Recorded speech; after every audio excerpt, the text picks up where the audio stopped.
नमस्कार दोस्तों, NN classes में आपका स्वागत है। जैसा आप जानते हैं, उत्तराखंड वन विकास निगम में स्केलर के पद के लिए 4 अगस्त को आपकी लिखित परीक्षा होनी है। तो जिन भी अभ्यर्थियों का फिजिकल पास हो गया उन सबको बहुत बहुत बधाई, और आप सब इसके लिए तैयारी भी कर रहे होंगे। तो आज हमारा बायोलॉजी का टेस्ट पेपर नंबर 8 है, और जैसा आप जानते हैं हम लोग उत्तराखंड वन विकास निगम में जो स्केलर के जो पद आए थे तो उनके लिए हम लोग भी विशेष कक्षाएँ चला रहे हैं। तो उसी कक्षा के क्रम में आप जानते हैं कि शनिवार को हमारे टेस्ट होते हैं और संडे को हम टेस्ट के रिज़ल्ट आउट करते हैं। तो इस बार जो हमारे जो 3 टेस्ट हुए हैं, बायोलॉजी, फिजिक्स और मैथ्स, तो उनमें जो टॉपर्स हैं उनके बारे में पहले आपको बता देता हूँ, फिर मैं आपको एक्सप्लेनेशन करवा देता हूँ। देखिए, बायोलॉजी के टेस्ट के जो टॉपर हैं वो हैं आयुष नोटियाल, और सेकंड टॉपर है नीरज, थर्ड हैं बीना भट्ट, और फोर्थ हैं जसवंत, फिफ्थ हैं बर्मन जी, और सिक्स्थ हैं वैभव नेगी। तो ये हमारे बायोलॉजी के पेपर के जो हैं टॉपर हैं। देन मैथ्स के जो टॉपर हैं वो हैं राजेंद्र सिंह बेस्ट, सेकंड है वैशाली, थर्ड हैं जीबी, फोर्थ है जसवंत कुमार, फिफ्थ है ईशू, और फिफ्थ है और सिक्स्थ हैं कुणाल। और फिजिक्स के टेस्ट के जो टॉपर हैं वो हैं वैभव नेगी, और Rajendra Singh best second topper हैं, थर्ड जो है जीबी, फोर्थ हैं जसवंत, फिफ्थ हैं अंकित नाम है इन बच्चे का जो हमारे अभ्यर्थी हैं, और सिक्स्थ हैं बीना। तो आप सभी को भाई बहुत बहुत बधाई। इसी तरीके से जो है आप अपना अच्छा परफॉर्म करते रहें, है ना, क्योंकि देखो पेपर हमेशा मेहनत से और लगन से, और मेहनत आप जितनी ज़्यादा मेहनत करोगे देन आपके जो सिलेक्शन के चांसेस हैं उतने ही ज़्यादा होते हैं। तो चलिए मैं अब आपको बायोलॉजी के पेपर का एक्सप्लेनेशन करवा देता हूँ, जिसमें हमारा पहला क्वेश्चन जो था वो था कि गुणसूत्र की खोज किसने की थी, है ना, हु डिस्कवर्ड क्रोमोसोम। तो देखिए, क्रोमोसोम की जो खोज की थी वो स्ट्रॉसबर्गर ने की थी, जबकि इसको क्रोमोसोम नाम जो है वो वोल्डेयर ने दिया था। तो ये इसके अंदर 2 क्वेश्चन बनते हैं, और आई थिंक ये पीछे भी किसी एग्जाम में आया भी था। तो दोनों ही क्वेश्चन ध्यान रखना कि खोज स्ट्रॉसबर्गर ने की और नाम वोल्डेयर ने दिया। अगला जो क्वेश्चन है वो क्वेश्चन था हमारा कि एक संकर संकरण में फिनोटाइपिक अनुपात कितना होता है। तो what is the phenotypic ratio in monohybrid cross. तो मोनोहाइब्रिड क्रॉस हमेशा आप जानते हो ये सिंगल यानी एकल लक्षण ट्रेड्स, सिंगल ट्रेड्स पे हमेशा जो है आपका एक संकर संकरण करवाया जाता है, जिसका जो फिनोटाइपिक यानी उसका जो फिजिकल अपेरेंस है यानी कि उसकी शारीरिक जो दिखावट है वो कैसी है, तो उसका अनुपात आपसे पूछा गया था। तो उसका जो फिनोटाइपिक रेशियो जो होता है वो होता है 3:1। और देखिए, मेंडल के नियम जरूर पढ़ लीजिएगा। आनुवंशिकता से एक क्वेश्चन 100% आएगा। दोनों ही क्रॉस पढ़ लेना, मोनोहाइब्रिड क्रॉस भी पढ़ लेना, और डाईहाइब्रिड यानी द्विसंकर संकरण है उसको भी पढ़ लेना। और दोनों के फिनोटाइपिक जो रेशो हैं उनको ज़रूर याद रखिएगा। और जो एक संकर संकरण है इसका जो जीनोटाइपिक जो रेशो होता है वो 1:2:1 होता है। बाकी आप जो द्विसंकर संकरण में है उसमें आपको सिर्फ एक ही फिनोटाइपिक जो रेशो है वही याद रखना, बाकी जीनोटाइपिक उसका नहीं पूछा जाता। तो इस तरीके से इसका जो आंसर था वो था 3:1। अगला जो क्वेश्चन हमारे पास था कि मेंडल के प्रयोगों से कैसे पता चला कि विभिन्न लक्षण स्वतंत्र रूप से वंशागत होते हैं। How did Mendel's experiments show that the different traits are independently inherited। तो देखिए, आप जानते हो जो हमारा द्विसंकर संकरण है ना, डाईहाइब्रिड क्रॉस है, ये हमेशा 2 ट्रेट्स है ना, 2 लक्षणों पर इसका जो है आकलन किया जाता है ना, 2 लक्षणों को एक साथ लिया जाता है। तो उससे ही ये जो है कंक्लूजन निकलता है कि जो हमारे बहुत से मतलब काफ़ी लक्षण जो होते हैं, बहुत से जो ट्रेड्स होते हैं वो क्या होते हैं, वो इंडिपेंडेंटली इनहेरिटेड होते हैं। तो 2 ही चीज़ें मैंने आपको बताई है।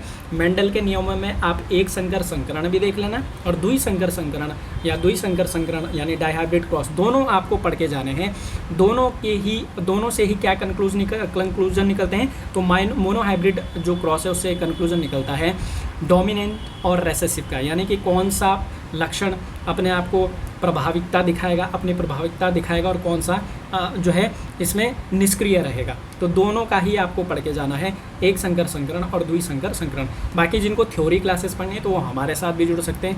हमारी प्रॉपर इसके लिए क्लास चल रही है, मैं ये टॉपिक करवा भी चुका हूँ बायोलॉजी के अंदर, और ये सारे क्वेश्चन जो हैं एनसीईआरटी के हैं, ठीक है। अगला क्वेश्चन है पर्यावरण कारकों द्वारा किस में लिंग का निर्धारण होता है। In which animal sex is determined by environmental factors. तो आपको याद रखना है जो रेप्टाइल्स होते हैं और खासकर कछुआ है ना, तो इनमें जो है जो इन्वायरमेंट के आसपास जो कितना टेम्परेचर है ना, उस पर जो है सेक्स डिटर्मिनेट करता है। या फिर आप कह सकते हो कि जिस समय रेप्टाइल जो है अंडों को सेता है है ना। उस टाइम पे अगर जो है टेम्परेचर ज़्यादा हो तो फीमेल होगी जो भी अंडे के अंदर जो जीव होगा, और अगर टेम्परेचर कम होता है, खासकर 33 डिग्री से नीचे होता है, तो मेल होता है। तो इस तरीके से इन्वायरमेंटल फैक्टर भी क्या करते हैं, प्रभाव डालते हैं सेक्स डिटर्मिनेशन में, किसके अंदर, तो सरीसृपों यानी जो आपके सरीसृप यानी रेप्टाइल्स होते हैं उनके अंदर, ठीक है। अगला क्वेश्चन फिर से सीधे सीधे एनसीईआरटी की लाइन है, मृदा की उर्वरता बढ़ाने में केंचुए के महत्व के बारे में किसने बताया? Who told about the importance of earthworm in increasing soil fertility? तो देखिए ये जो बताया था ये डार्विन ने बताया था, तो डार्विन को आपको जरूर पढ़ लेना है। इन्होंने जो सर्वाइवल ऑफ द फिटेस्ट, है ना, और साथ ही साथ इन्होंने लाइफ स्ट्रगल का जो कॉन्सेप्ट दिया था, है ना, जैव विकास के संबंध में, एवोल्यूशन के संबंध में, ऑरिजिन ऑफ स्पीसीज इनकी बुक थी। तो इनको अच्छे से पढ़ लीजिएगा, यहाँ से क्वेश्चन बनने की पूरी संभावना है। अगला जो क्वेश्चन है वो है, पक्षियों, चमगादड़ और तितली के पंख किस प्रकार के अंगों के उदाहरण हैं? The wings of birds, bats and butterflies are example of which type of organs? तो आप जानते हैं ये तीनों ही जो हैं आपको कैसे लगेंगे भाई, तीनों काम एक ही कर रहे हैं, है ना, यानी इनका जो काम है, वर्क है, वो सेम है ना, इनका काम तो सेम है ना, उड़ने का काम है ना, तो काम सेम है, बट इनकी ओरिजिनेशन सेम नहीं होती है ना, लेकिन ये दिखने में आपको सेम जो है नज़र आएंगे और काम में सेम आएंगे, बट इनकी ओरिजिन अलग होती है और स्ट्रक्चर भी अलग होता है। तो ऐसे ऑर्गन, है ना, जिनका वर्क आपको दिखने में समान लगेगा लेकिन उनके ओरिजिन सेम नहीं होती, तो ऐसे ऑर्गन क्या होते हैं, समरूप यानी एनालॉगस होते हैं। और समजात क्या होते हैं, तो समजात ऐसे ऑर्गन होते हैं भाई जो दिखने में सेम नहीं होंगे बट ओरिजिन और स्ट्रक्चर उनका समान होगा, है ना। तो होमोलोगस और एनालॉगस दोनों बढ़िया से पढ़ के जाना, इससे 100% क्वेश्चन आना ही आना है। तो इस क्वेश्चन का जो राइट आंसर होगा वो होगा एनालॉगस ऑर्गन। चलिए अगला जो क्वेश्चन था वो था, किस हार्मोन के प्रभाव से पत्तियां मुरझा जाती हैं? Due to the effect of which hormone the leaves wither? तो देखिए आप जानते हो ऑक्सिन, जिब्रेलिन और साइटोकाइनिन, ये तीनों के तीनों ग्रोथ प्रमोटर है, मतलब वृद्धि हार्मोन है। लेकिन एब्सिसिक एसिड जो है ये आपका डोरमेंट है, मतलब ये क्या करता है, पौधे प्लांट की जो ग्रोथ है उसको कम करता है ना। तो इसलिए इस क्वेश्चन का राइट आंसर हो जाएगा एब्सिसिक एसिड। बाकी सारे प्लांट हार्मोन पढ़ के चले जाना, है ना। इसमें देखो ऑक्सिन, जिब्रेलिन, साइटोकाइनिन आ गया, एब्सिसिक एसिड और एथिलीन इसमें और पढ़ना, तो 5 हार्मोन जो कि आपको पढ़ के ही जाने हैं, ठीक है, वहाँ से क्वेश्चन आता ही आता है। अगला क्वेश्चन है, कौन सा हार्मोन फलों और बीजों में अधिक सांद्रता में पाया जाता है? तो देखिए जो साइटोकाइनिन है ना, ये सेल डिवीजन को भी प्रमोट करता है, साथ ही साथ जो फल होते हैं, फ्रूट होते हैं और सीड होते हैं उनमें ये हाई कॉन्सेंट्रेशन में आपको देखने को मिलेगा। तो so right answer will be cytokinin. अगला जो क्वेश्चन है वो था हमारे शरीर में कार्बोहाइड्रेट, प्रोटीन तथा वसा के उपापचय का नियंत्रण कौन सा हार्मोन करता है? तो देखिए याद रखिएगा कि जो थायरॉक्सिन है, जो थायराइड ग्रंथि से जो हार्मोन निकलता है थायरॉक्सिन, तो ये हमारी बॉडी की मेटाबॉलिज्म यानी उपापचय क्रिया के लिए सबसे इम्पॉर्टेंट है। अगर थायराइड बिगड़ेगा तो समझ लीजिए हर चीज़ बिगड़ेगी, है ना। या तो थायराइड वाला व्यक्ति बहुत पतला हो जाता है या फिर बहुत फूल जाता है, उसका मतलब यही है भाई, प्रोटीन का मेटाबॉलिज्म बिगड़ जाता है, कार्बोहाइड्रेट का मेटाबॉलिज्म बिगड़ जाता है और फैट का मेटाबॉलिज्म, मतलब सबका मेटाबॉलिज्म पूरी तरीके से आप जो खा रहे हो उसका मेटाबॉलिज्म सही से नहीं हो पाएगा, ठीक है। So right answer will be thyroxine. बाकी थ्योरी क्लासेस के लिए आप हमारे साथ जुड़ सकते हैं, हम प्रॉपर इसकी क्लासेस चल रही है भाई हमारे पास, ठीक है। आप NN क्लासेस एप्लीकेशन को डाउनलोड करो, उसमें हमारा बैच है टारगेट स्केलर का, उसको ज्वाइन कर लो, सब चीज़ें आपको मिलेंगी, जितनी ये क्वेश्चन है सारे आप वहाँ से क्लियर कर सकते हैं। पीयूष ग्रंथि से हार्मोन के स्राव को प्रेरित कौन करता है? What stimulates the secretion of hormone from the pituitary gland? तो पिट्यूटरी ग्लैंड के जो हार्मोन है उनको सिक्रेशन के लिए कौन जो है स्टिमुलेट्स करता है? तो हाइपोथैलेमस करता है, हाइपोथैलेमस, जिसको मास्टर ऑफ मास्टर ग्लैंड कहते हैं, जबकि मास्टर ग्लैंड है वो पीयूष ग्रंथि को कहते हैं, ठीक है। तो पीयूष ग्रंथि का भी मास्टर होता है भाई, कौन है? हाइपोथैलेमस। चलिए अगला क्वेश्चन जो है, प्रकाश संश्लेषण का मुख्य उत्पाद क्या है? तो what is the main product of photosynthesis? तो आप जानते हो कि CO2 प्लस H2O, है ना, और साथ ही साथ सनलाइट एंड क्लोरोफिल, इन सब से जो है क्या बनता है? तो सबसे पहले ग्लूकोज बनता है जो कि हमारा मेन प्रोडक्ट है भाई, ठीक है। साथ ही साथ O2 भी बनेगी, ठीक है। तो यहाँ पर यही पूछा जा रहा था कि इसमें मेन प्रोडक्ट क्या होगा, तो ग्लूकोज होगा। और सब प्रोडक्ट अगर आपसे कभी पूछा जाए कि सब प्रोडक्ट क्या होता है, तो ऑक्सीजन होता है। तो यहाँ पे मेन प्रोडक्ट पूछ रहा है, then answer will be glucose. चलिए अगला क्वेश्चन, जीवाणु और कवकों में किस प्रकार का पोषण पाया जाता है? तो देखिए विच type of nutrition found in bacteria and fungi? तो बैक्टीरिया एंड फंगस में जो है आपको दोनों टाइप के B एंड C, है ना, सैफरोफाइटिक और पैरासाइटिक, दोनों टाइप का जो है न्यूट्रिशन देखने को मिलेगा। और इसके लिए देखो आपको थ्योरी पढ़नी ज़रूरी है, क्योंकि ये देखो ऐसे नहीं आएगा, रटने से नहीं आएगा ये, ठीक है। रटने से ऐसे क्वेश्चन नहीं आएंगे, क्योंकि आपको जब तक पता नहीं लगेगा कि हाँ भाई कितने टाइप के न्यूट्रिशन होते हैं, किस में कौन सा होता है, आदमी में कौन सा होता है, तो तभी जाके आप इस तरीके के क्वेश्चन जो है कर सकते हैं। So right answer will be B and C both. चलिए अगला क्वेश्चन जो है वो है पौधों में किसके परिवहन हेतु ऊर्जा की आवश्यकता होती है। Energy is required for the transportation of which substance in plant. तो देखिए प्लांट में आप ध्यान रखिएगा जो फ्लोएम होता है ना, जो फ्लोएम होता है वो जब भी कोई चीज़ ट्रांसपोर्ट करता है, और खासकर सुक्रोज, तो इसके ट्रांसपोर्टेशन के लिए वो हमेशा एटीपी का यूज करेगा भाई, है ना, एडिनोसिन ट्राइफॉस्फेट, जिसको हम क्या कहते हैं, एनर्जी क्वाइन कहते हैं, जिसको हम क्या कहते हैं, एनर्जी क्वाइन, यानी ऊर्जा की मुद्रा, है ना। तो एटीपी की यूज करता है, देन ये सुक्रोज को ट्रांसपोर्ट करता है प्लांट के एक प्लेस से, यानी एक अंग से दूसरे अंग की ओर। अगला क्वेश्चन है किन वाहिकाओं की भित्ति मोटी तथा लचीली होती है। Which vessels have thick and flexible walls. तो याद रखिएगा जो हमारी आर्टरीज हैं, धमनियाँ, है ना, इनकी जो आपको ये जो ऐसी वेसल्स होती हैं, इनकी जो वॉल है आपको कैसे मिलेगी, आपको मिलेगी थिक एंड फ्लेक्सिबल, दोनों ही, ठीक है। क्योंकि इसमें देखिए होता क्या है, हार्ट से प्योर ब्लड जो है सबसे पहले आर्टरी के थ्रू ही जाता है ना। तो देखो अगर ये पतली होगी तो फट जाएगा, क्योंकि प्रेशर इतना ज़्यादा होता है हार्ट से, तो इसलिए इसकी वॉल कैसी होती है, मोटी होती है। और एक और चीज़ ध्यान देना, इनमें वॉल्व नहीं होंगे भाई, है ना, इनमें वॉल्व आपको देखने को नहीं मिलेंगे। बहुत बार क्वेश्चन पूछा जाता है वॉल्व होते किस में, तो याद रखिएगा वेन्स के अंदर आपको वॉल्व देखने को मिलेंगे। और फिर नेक्स्ट जो क्वेश्चन था वो था, अगला क्वेश्चन जो है पचा हुआ तथा क्षुद्रांत द्वारा अवशोषित वसा का वहन किसके माध्यम से होता है। Through what medium is the digested fat which is absorbed by the small intestine transported. मतलब आपकी छोटी आंत के अंदर माइक्रोविलाइज होते हैं, है ना। माइक्रोविलाइज क्या करते हैं, जब वो क्या करते हैं, छोटी आंत मतलब छोटी आंत में जैसे ही फैट किसमें, फैटी एसिड में चेंज हो जाता है, तो देखो फैटी एसिड को एब्जॉर्ब कौन करेगा, है ना, एब्जॉर्ब तो माइक्रोविलाई करेगी, लेकिन उसको लेकर कौन जाएगा, तो याद रखिएगा उसको लेके जाता है लिम्फ, यानी लसिका। ध्यान रखिएगा इसको कौन लेके जाता है, लिम्फ लेकर जाते हैं। और बहुत अच्छा क्वेश्चन है, इसको जरूर ध्यान रखिएगा, ठीक है।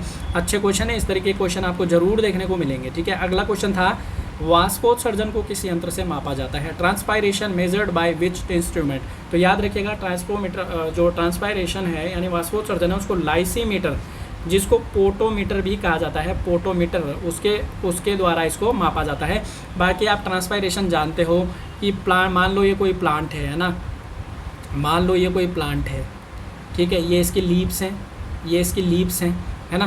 तो दिन के समय में जब टेम्परेचर काफ़ी होता है तो वाटर, जो एक्सेसिव वाटर होगा प्लांट के अंदर, वो पत्तियों के जो स्टोमेटा होते हैं, रंध्र, उनके माध्यम से क्या हो जाता है, इवोपरेट हो जाता है, यानी वाष्पित हो जाता है। इसी प्रक्रिया को क्या कहते हैं, वाष्पोत्सर्जन कहते हैं। और इसको वाष्पोत्सर्जन यानी ट्रांसपायरेशन को जो है लाइसीमीटर नामक यंत्र से मापा जाता है, ठीक है। तो ये हमारे 16 तक यहाँ पर क्वेश्चन हो गए, है ना। एक क्वेश्चन यहाँ पर और था, है ना, एक क्वेश्चन यहाँ पर और था कि जो वो मैं आपको होमवर्क के लिए दे देता हूँ। क्वेश्चन और ये था कि प्लांट में आप ये कमेंट में बताना, प्लांट में जो ग्लूकोज है, जो फोटोसिंथेसिस से बना ग्लूकोज, किस फॉर्म में यानी किस रूप में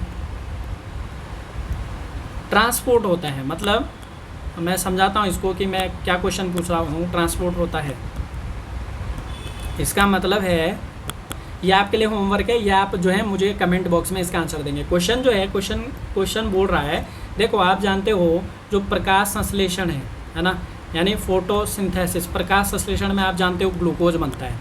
क्या बनता है, ग्लूकोज। तो ये जो ग्लूकोज है, इस ग्लूकोज को प्लांट ग्लूकोज के फॉर्म में ट्रांसपोर्ट नहीं करता है। मान लो ये पत्ती में बन गया है ना, मान लो ग्लूकोज पत्ती में बन गया भाई, है ना, पत्ती में बन गया, है ना। अब इस पत्ती से इसको कहीं रूट में भेजना है ना, तो ये ग्लूकोज को ग्लूकोज के फॉर्म में नहीं भेजता है, ये इसको किस फॉर्म में भेजता है ये आपको बताना है, ठीक है, ये आपको बताना है। और ख़ासकर जो लंबी दूरियां होती हैं, है ना, मान लो पत्ती से जड़ में भेजना है, क्योंकि एनर्जी तो चाहिए। तो ये क्वेश्चन आपके लिए घर के लिए है कि प्लांट में जो ग्लूकोज बनता है उसको प्लांट अपने लॉन्ग डिस्टेंस में, मान लो कोई बहुत लंबा पेड़ है, उसके टिप में कोई पत्ती है, वहाँ पर ग्लूकोज बन गया, अब उसे भेजना है उसके जड़ में उसको, तो इसे किस रूप में, मतलब किस फॉर्म में भेजेगा। फॉर्म का मतलब है कि आपको शुगर का नाम बताना है, कि मान लो सुक्रोज के फॉर्म में भेजेगा, सुक्रोज के फॉर्म में भेजेगा, या लैक्टोज के फॉर्म में, या गैलेक्टोज के फॉर्म में, है ना, किस फॉर्म में भेजेगा, वो आपको बताना है, और यही क्वेश्चन आपके लिए होमवर्क है। जो भी बच्चा जो है, अगर आप इस तरीके का कॉन्सेप्ट पढ़ के चल रहे हो, क्योंकि ये प्रॉपर एनसीईआरटी का क्वेश्चन है, आपके एनसीईआरटी में लाइन वाइज मैंने ये क्वेश्चन दिया है, एनसीईआरटी में बिल्कुल इसी तरीके से लिखा हुआ है कि किस फॉर्म में भेजता है, ठीक है। तो इस तरीके के अगर आप क्वेश्चन कर रहे हो तो आप समझिए कि आपकी जो तैयारी है वो बिल्कुल सही स्तर पर चल रही है, ठीक है। आप बहुत अच्छी तरीके से जो है अपनी तैयारी कर रहे हैं, अगर आप इस तरीके से अगर पढ़ रहे हैं, ऐसे क्वेश्चन अगर आप कर रहे हो तो, ठीक है।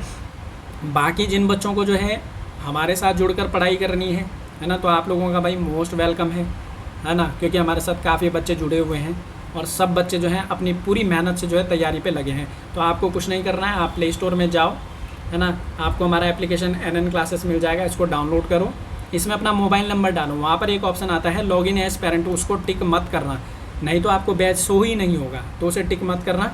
बाकी यहाँ पे जाओ, अपना मोबाइल नंबर डालो, लॉगिन करो, होम स्क्रीन पे ही आपको ऐसे बैच मिल जाएगा स्केलर का, ठीक है। इस पर बाय नाउ पर क्लिक करना, बाय नाउ पर क्लिक करने के बाद आपको नेक्स्ट विंडो ऐसी आएगी, है ना, तो इस आई एम इंटरेस्टेड पे ओके करना। आपके मोबाइल नंबर पे या व्हाट्सएप पे आपको ऐसा एक लिंक आएगा, उस लिंक को आप क्लिक करना। लिंक क्लिक करने के बाद आपको फ़ीस का ऑप्शन आ जाएगा, फ़ोन पे से फ़ीस सबमिट करना, क्योंकि गूगल पे से कभी कभी फेल्ड आ रहा है ना। तो इस तरीके से आप फ़ीस सबमिट कर सकते हैं, और इस बैच के अंदर आपको A to Z चीज़ें करवाई जाएंगी। बैच की जो फ़ीस है 1111 रुपये है, ठीक है, वन टाइम फ़ीस है। इसमें आपको टेस्ट सीरीज़ भी देंगे भाई, ठीक है। इसके अंदर आपको टेस्ट भी मिलेंगे 20 तारीख के बाद, है ना, 20-22 तारीख तक सिलेबस जो है ख़त्म हो जाएगा। देन आपको टेस्ट मिलेंगे इसके अंदर 10 टेस्ट 100 नंबर के, है ना, तो रेडी रहो, है ना। बाकी जो है हमारी जो क्लास चलती है सुबह 6 बजे फिजिक्स की चलती है, 7:30 बजे मैथ्स की, और रात को 7:30 बजे बायोलॉजी की। बाकी फिजिक्स 1-2 दिन में ख़त्म होने वाली है, फिर केमिस्ट्री शुरू होगी, ठीक है। बैच हिंदी और इंग्लिश दोनों में है, ठीक है। सोमवार से शुक्रवार क्लास चलती है, सैटरडे को होता है टेस्ट, और संडे को जैसे हम उसको एक्सप्लेन करते ही हैं। बाकी क्लास हिंदी इंग्लिश दोनों में मिल जाएगी आपको।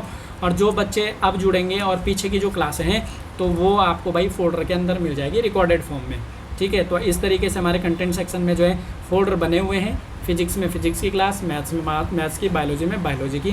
देन केमिस्ट्री अभी शुरू हुई नहीं है, 1-2 दिन में ये शुरू होने वाली है, क्योंकि फिजिक्स खत्म हो जाएगा, ठीक है। तो इस तरीके से आपको सब कुछ इसके अंदर मिल जाएगा। योगेश सर आपको फिजिक्स केमिस्ट्री पढ़ा रहे हैं, बायोलॉजी मैं पढ़ा रहा हूँ, विनय सर आपको मैथ्स पढ़ा रहे हैं, ठीक है। तो जो बच्चा जुड़ना चाहता है बिल्कुल जुड़िए, काफ़ी बच्चे जुड़े हुए हैं, मेहनत करो, आपको सफलता ज़रूर मिलेगी। तो चलिए आज के लिए बस इसको यहीं पे ख़त्म करता हूँ। अब मिलेंगे आपको टेस्ट पेपर 9 के साथ, तब तक के लिए धन्यवाद। जय हिंद, जय उत्तराखंड।